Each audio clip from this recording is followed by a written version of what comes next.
Après le bac, pourquoi avoir choisi la filière du droit? Personnellement, je n'ai pas vraiment choisi la filière du droit. Je n'étais pas destinée à faire du droit à la base, puisque j'ai fait une licence en histoire de l'art et je voulais travailler dans le marché de l'art. C'est finalement après que je suis revenue vers le droit, puisque pour travailler dans le marché de l'art, il fallait que je fasse une licence en droit et ça m'a beaucoup plu. Eh bien moi j'avais lu le livre de Maître Éric Dupond-Moretti, puisqu'à l'époque il était avocat et pas garde des Sceaux, Bête Noire, qui m'avait donné envie d'être avocat pénaliste. Donc je suis rentré à la fac en voulant être avocat pénaliste et je vais très certainement en sortir en voulant être professeur fiscaliste. Mais bon, l'idée c'était ça, je voulais devenir avocat pénaliste après avoir lu Éric Dupond-Moretti. Quel est votre parcours post-bac? Alors, donc pour ma part, j'ai commencé par une licence en histoire de l'art. J'ai poursuivi ensuite par une licence en droit. Ensuite, j'ai un petit peu travaillé à Paris dans le marché de l'art. Je suis revenue ensuite à Toulouse pour faire mon master 1 en droit des affaires et je suis actuellement en master 2 droit fiscal de l'entreprise. Moi, c'est tristement beaucoup plus classique. J'ai tout fait à Toulouse 1 Capitole. Licence 1, licence 2, comme tout le monde. Licence 3, droit public, puisque je suis un fiefé publiciste. Master 1, droit fiscal. Et donc, Master 2, droit fiscal, assez logiquement en fait. Pour moi, c'était Classique. le classique. Tout roule. Avez-vous fait un Erasmus? Donc pour ma part, non, je n'ai pas fait de Erasmus. En ce qui me concerne, non. Je l'ai envisagé. Et finalement, non. Que pensez-vous des langues à l'université? Je pense que c'est un enseignement qui est indispensable. Alors, on n'en a pas forcément conscience. Voilà, quand on se dit qu'on fait des études de droit, on se demande à quoi ça va nous servir. Mais c'est très important de suivre ces cours, d'être assidu et de s'impliquer parce qu'on n'a pas forcément beaucoup d'heures pour les langues. Et donc, ça demande un travail personnel. Et voilà, rien de plus à ajouter. Oui, enfin, sur la base, je suis tout à fait d'accord. Il y a un volume horaire qui est assez restreint. Maintenant, il faut bien comprendre qu'en 2020, le ou la juriste qui ne parle pas anglais, il est fini, ou elle est finie. Hein, c'est pas, on ne peut pas ne pas parler anglais. Mais à la fac, il y a des cours qui vous permettent de vous maintenir à niveau. Parce qu'ils n'ont pas beaucoup d'heures, donc ils ne peuvent pas non plus faire des trucs de fou. Et vous avez à la BU de l'Arsenal, vous avez le centre de ressources en langue qui est vraiment une structure dédiée à ça, avec beaucoup de moyens. Il y a des films, il y a des livres dans pas mal de langues différentes. J'ai vu de l'allemand, de l'italien, de l'anglais, de l'espagnol, d'autres choses. Et là, vous pouvez vraiment progresser énormément à condition de vous investir. C'est sûr qu'arriver avec un bon niveau, c'est pratique, mais il vous faut travailler à côté, en plus des cours que l'on a. Alors j'ai une petite chose à ajouter. Moi, je pense pas que tout juriste se doit de parler anglais, mais quand on commence les études, on ne sait pas vers forcément tous vers quel métier on va se diriger. Et Mhm. puis aussi, notre parcours fait que voilà, on va changer d'orientation. Et à un moment, on va se rendre compte que l'anglais est indispensable Ah oui. pour ce qu'on choisit, ce qu'on veut faire. Et donc voilà, d'où l'intérêt dès le début de s'investir dans les langues. Oui, sur licence, vous pouvez vous permettre de pas avoir un anglais correct. Maintenant, il y a quand même très peu de domaines du droit où vous restez sur du purement national. C'est toujours pratique, ne serait-ce que, je sais pas, moi, vous êtes avocat ou avocate. Un jour, vous avez un client anglais qui arrive. Ben, si vous pouvez pas lui répondre, ben, vous perdez bêtement le client. Selon vous, quels sont les atouts recherchés pour entrer en M1? Alors, pour ma part, j'ai fait un master 1 en droit des affaires et je pense que cette question est en rapport avec le fait que maintenant la sélection se fait en master 1 et donc si vous voulez faire du droit fiscal, c'est le master 1 en droit fiscal qui vous intéresse. Donc je pense que ce qui est important, c'est d'être très motivé, de savoir travailler en autonomie, mais aussi en équipe, de ne pas avoir peur d'aller parler à ses professeurs, à ses chargés de TD, à ses camarades aussi, pour Ouais. entretenir un esprit d'entraide et de cohésion. Surtout vraiment s'investir dans les travaux dirigés et être quelqu'un de sérieux et d'organisé. Je pense que l'organisation fait beaucoup. Oui, puis je rajouterais, enfin, je suis tout à fait d'accord avec ce qu'elle a dit, je rajouterais d'en avoir sous la pédale, puisque si vous êtes déjà, ça va être assez horrible ce que je vais dire, mais malheureusement c'est vrai, Si vous plafonnez à 11 en faisant du 9h, 22h à la BU en bossant comme pas possible, ça risque d'être compliqué. Je dis pas que c'est impossible, maintenant ça risque d'être compliqué. Voilà, si vous en avez sous la pédale, c'est-à-dire que si vous montrez que vous pouvez aller un peu plus loin que ce que vous faites actuellement, ce sera mieux. Maintenant, il y a aussi quelque chose à préciser, la sélection, elle est faite par les directeurs, le professeur Débat et Monsieur de Derwerder, notamment d'ailleurs, je crois qu'il y a d'autres profs au comité de sélection, mais on ne sait jamais vraiment à l'avance. Nous, on peut vous donner des atouts que l'on pense intéressants, notamment avoir un parcours atypique. Cette année, il y a plein de parcours différents au sein de la promotion. Avoir un parcours atypique, donc ça peut aider, c'est loin d'être rebutant.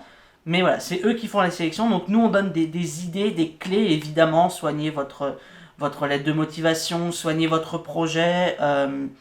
Mais à part ça, voilà, la sélection, elle n'est pas faite par nous, malheureusement.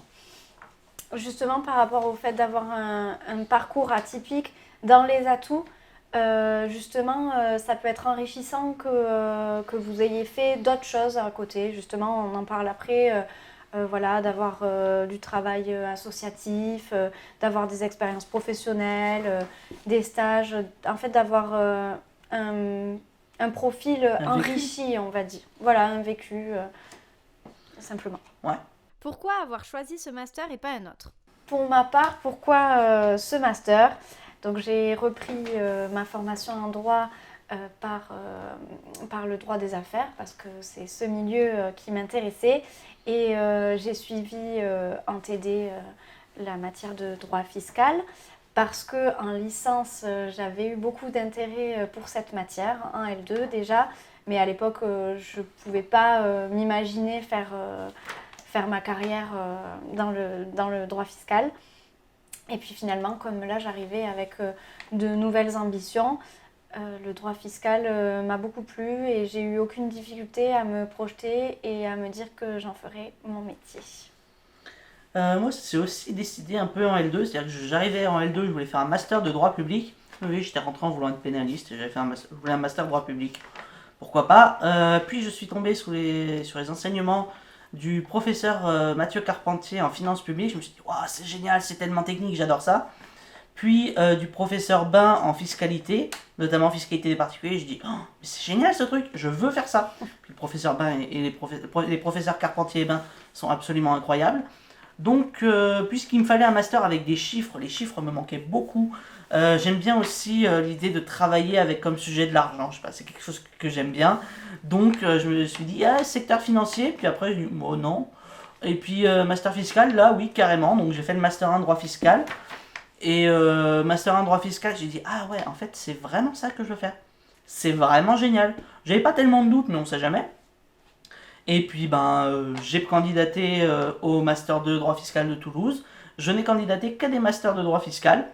Et au final, j'ai été pris à Toulouse, donc priorité à Toulouse. Mais voilà, je voulais faire du fiscal, il me fallait des chiffres, il fallait une matière extrêmement technique. Non pas que les autres matières ne le soient pas, mais la technicité, la forme de technicité que je recherchais, je ne la trouvais que dans du droit fiscal. Avez-vous fait partie d'une association étudiante ? Personnellement, je n'ai pas fait partie d'une association étudiante. J'ai suivi le sport à l'UT2 et quelques événements culturels. En ce qui me concerne, j'ai évidemment pas suivi le sport. J'ai collaboré avec des associations UT1, notamment pour des colloques, filmés, des colloques et en organisé avec la Corpo, et puis il y avait d'autres projets qui devaient se faire, mais bon, hashtag Covid. Et à côté, par contre, à côté de UT1, je suis président de 2 associations, une association d'audiovisuel, qui est un peu au point mort, on avait fait quelques projets un peu sympas, et une association qui s'appelle Étudiants en droit, qui gère le site étudiantsendroit.fr, et on est dans de... Oui, je fais ma pub. On est dans de l'aide aux étudiants, notamment en première année, mais voilà. J'ai les projets associatifs à côté du master, puis maintenant on est quand même dans le master. Il y a une association des étudiants dont je suis le président et Sophie est la vice-présidente. Et voilà, on gère un peu les projets du master, même si évidemment avec le Covid, c'est compliqué comme pas possible. Avez-vous fait des stages ? Oui, j'ai fait des stages. En licence, j'ai fait un stage auprès d'une avocate à la cour. Ensuite, quand je suis partie à Paris, j'ai fait des stages auprès de commissaires-priseurs et administratrices de vente aux enchères. et également à Toulouse, dans une maison de vente à Toulouse. Et ensuite, sinon pas d'autres stages. J'ai eu par contre, à côté de ça, d'autres expériences professionnelles dans divers secteurs. Alors, en ce qui me concerne, j'ai fait 2 stages, j'ai eu quelques petits boulots à côté, mais j'ai surtout fait 2 stages. Un dans l'administration fiscale de 1 semaine, mais qui s'est transformé en contrat vacataire de 1 mois, qui était finalement un stage, puisque j'ai appris beaucoup en trésorerie, donc dans l'administration fiscale, dans une petite trésorerie de campagne, la trésorerie de Puy-l'Évêque. Après, j'ai voulu changer totalement, me dire ok, j'ai fait la partie secteur public qui est passionnante. Le travail en trésorerie, c'est vraiment génial. Et après, je me suis dit, ce serait quand même bien d'aller voir du côté du monde du privé. Donc, je suis allé dans, là, je vais me la péter, hein, par contre, on est bien d'accord, dans un des 4 plus gros cabinets du monde, hein, ce qu'on appelle le Big Four. Donc, dans KPMG, hein, le Big Four, c'est KPMG, Deloitte, Ernst Young et un autre que PricewaterhouseCoopers. Voilà. Donc, dans l'antenne toulousaine de KPMG Avocat, ce qui était intéressant, mais d'une tout à fait autre manière, c'est-à-dire que vraiment, les dossiers étaient passionnants. Quand on est à KPMG, il n'y a pas de dossier ennuyant. Et voilà, ça m'a permis de voir, j'ai vu les deux faces de la pièce, le privé et le public. Parce qu'en fiscal, il n'y a quand même pas grand-chose d'autre. Il y a tout en fiscal. Avez-vous fait un parcours en alternance? Voilà, la question est vite répondue. Non, la question est vite répondue. Voilà. Je n'ai pas fait de parcours en alternance, mais je pense que c'est une vraie plus-value, justement pour avoir de l'expérience, et ça permet de pallier le fait qu'on n'ait pas fait de stage. Selon vous, quelles sont les matières essentielles en master? Là, pour le coup, on va faire une réponse commune. Absolument tout. Ça, c'est le geste tout de tout. est important, oui. Ça, c'est le geste de tout. Ça veut dire qu'il faut faire aucune impasse et vraiment... Impasse tu feras, un jour tu le regretteras. Voilà. Même dès la licence, il faut oui, vous allez faire... s'intéresser à toutes les matières et y mettre un investissement correct. Maintenant, il y en a qui s'inquiètent beaucoup de j'ai fait un parcours public, j'ai pas les bases en privé. J'ai fait un parcours public, en succession, à pas se mentir, j'ai un peu tremblé des genoux. D'autant que c'est pas ma grande passion. Mais dans une même journée, vous allez pouvoir sortir de fiscalité de l'entreprise pour aller, donc vous allez avoir fait des bases de droit des affaires, pour aller dans le cours du professeur Leroy, gestion de patrimoine, je crois que c'est encore lui qui le fait, en Master 1, et vous allez avoir donc de la gestion de patrimoine avec monsieur machin qui décède, comment on taxe la succession.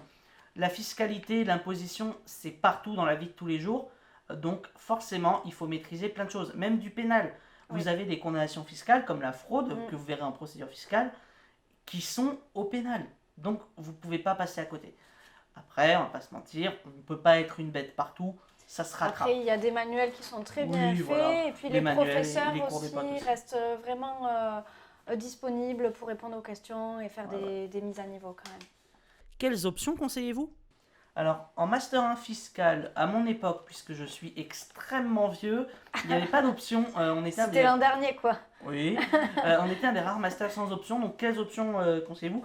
Après, au niveau de la licence, on a tendance à conseiller des options qui sont cohérentes avec votre parcours. Avec ce que vous avez envie de faire. Si vous avez un projet professionnel, vous prenez des matières qui sont cohérentes avec ce projet professionnel, sans vous poser plus de questions que ça. C'est pas rédhibitoire. Voilà, c'est pas rédhibitoire. On va pas vous taper dessus parce que vous avez fait sociologie. Hein. J'ai fait sociologie, c'était très intéressant. Ah ouais ? Oui, j'ai fait sociologie. Économie aussi. Ça, c'est oui, attends. Alors, je l'ai pris en option en 2e année. Concernant votre recherche de stage, avez-vous des conseils, des difficultés à souligner ? Des conseils, oui. Ne vous censurez pas. Tentez. Envoyez un bon CV, une bonne lettre de motivation. Sans faute d'orthographe. On fait très attention à la forme. Faites-les relire. Hein. Moi, je fais une faute par ligne quasiment, mais je les fais relire. Hein. Faites relire. Et bon, travaillez l'orthographe aussi. Un petit Becherel, ça coûte 15 €. Mais, ça fait pas de mal. Mais vraiment, de réviser un peu les règles. Faites un beau CV, une belle lettre de motivation. En entretien, comportez-vous bien. Mettez-vous plus droit que je ne le suis actuellement. Carrément. T'étais très droite. Voilà. Ensuite, tentez. Vous allez vous manger des refus. Mais c'est comme ça que fonctionnent les stages. Vous allez vous manger 10 refus pour une acceptation. 10 acceptations pour un refus. Si, à la limite, major de promo de l'année dernière, cher Edouard, si tu vois cette vidéo, pourquoi pas. Mais vraiment, vous allez vous prendre des refus, c'est pas grave, faut continuer. Les C'est entreprises, normal. En les fait, c'est entreprises qui logique. envoient le petit mail de désolé, votre candidature n'a pas pu être retenue. Merci de répondre, c'est déjà super Ouais. sympa. Suivre Voilà. ces candidatures, c'est Oui, important aussi, hein, même si vous n'avez pas de une réponse. petite Vous relance vous au bout d'un mois et attendez demi. un petit peu et vous, Ouais. voilà, vous pouvez recontacter. Et puis surtout, être déterminé et être sûr que c'est ce que vous voulez faire. Il faut bien le faire transparaître dans votre lettre de motivation. Oui, faites pas un stage parce que votre pote a fait un stage, c'est ridicule. Il faut que ça soit une démarche personnelle. Voilà, sachant que les stages, il y en a qui peuvent pas en faire parce qu'ils travaillent, etc. Bon, c'est un peu compliqué, mais en gros, réfléchissez, ça va le faire. Quelles sont vos ambitions et projets pour après le master? Alors là, pour le coup, on va avoir des réponses très différentes. Oui, alors personnellement, j'ai repris ma formation en droit en souhaitant devenir juriste d'entreprise et c'est toujours le cas. Donc j'aimerais travailler en entreprise dans le département qui gère la fiscalité. Néanmoins, je ne ferme aucune porte et si des projets se présentent à moi, je n'hésiterai pas à saisir ces opportunités. Alors, en ce qui me concerne, j'ai un parcours extrêmement classique, mais un projet absolument pas classique en droit fiscal, puisque je souhaite enseigner. Voilà, je suis de la génération C'est pas sorcier, Jamy meilleur du monde, Dieu absolu pour moi. Et donc, voilà, j'aimerais enseigner, mais aussi être avocat pour avoir les deux aspects. Maintenant, l'enseignement, c'est un parcours qui est l'avocature aussi, hein, soyons clairs. Mais dans tous les cas, je veux faire une thèse, ça c'est sûr, puisque je suis actuellement en parcours recherche. Donc, en master, vous avez le parcours professionnel et le parcours recherche. Professionnel, c'est un stage, recherche, c'est un mémoire de recherche. Puis après, donc faire une thèse. Et il y a quelques jours, je vous aurais dit que j'aurais bien aimé être qualifié. Maintenant, les vocabulaires changent un peu, le système change beaucoup. Donc voilà, enseigner, de quelle manière ça se fera, je ne sais pas. Tout est un peu dans les mains actuellement du gouvernement et de notre ministre Frédérique Vidal. Pensez-vous pouvoir faire le même métier toute votre vie?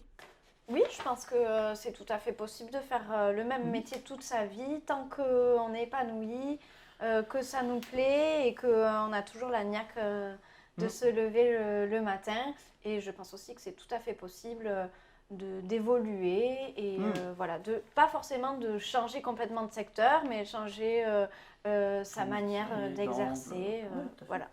En ce qui me concerne, oui. Est-ce que je peux faire le même métier? Oui. Alors moi, l'épanouissement, il passera par la liberté, vu que j'ai besoin de me sentir libre dans ce que je fais. Si je fais un travail, l'objectif, c'est de me libérer avec, soit parce que j'apprends des choses, etc. Donc, tant que je suis libre dans ce que je fais, oui. Le jour où je ne suis plus libre, si j'ai les moyens de changer rapidement, dans les 10 minutes, je change. Voilà, la liberté, bon, c'est un peu... L'excès. C'est ça, comme beaucoup de juristes, on est accroché à notre liberté. Mais on a la chance de pouvoir de pouvoir accéder à des métiers où finalement on va arriver à notre passion, parce qu'on ne fait pas 5, 6 ans, voire plus d'études si on n'est pas passionné. Donc oui, on peut. Est-ce qu'on va le faire? Ça, ben, on refait une vidéo dans 15, 20 ans, on sera encore plus vieux. Des choses à ajouter? Alors oui, moi je voudrais vous parler du service universitaire d'information et d'orientation. Personnellement, c'est un service qui m'a beaucoup aidée. Et je pense que c'est un déterminant voilà, de construire le plus rapidement possible son projet professionnel et c'est aussi un moyen d'apprendre à se connaître un petit peu mieux, de savoir quelles sont nos ambitions et quels sont nos atouts aussi. Alors moi je dirais juste une chose, et c'est une phrase que je pique à Kian Kojandi, soyez des bons gens. Voilà, soyez des gens bien, essayez la bienveillance, etc. Oui, c'est très niais. C'est très discours Mais c'est stéréotypé, mais c'est vrai, soyez des bons gens, c'est mieux les bons gens. Et regardez le spectacle de Kian Kojandi, il est génial. Non, voilà, soyez des bons gens, soyez des gens intéressants, cultivés. Ça vous aidera toujours à un moment. Et ayez de l'humour. C'est bien l'humour. C'est important l'humour pour un juriste ou une juriste. Et plus largement, vraiment s'intéresser à plein d'autres. Bonjour, c'est Yanis Vassiliadis, et oui, je fais le montage de ces vidéos. Notre caméra a coupé avant la fin des propos de Sophie, mais voici ce qu'elle vous disait. Elle vous incitait à être curieux et curieuse, et à vous intéresser à autre chose que le droit, à avoir de l'intérêt pour d'autres domaines, que ça soit de l'art, de la science, etc.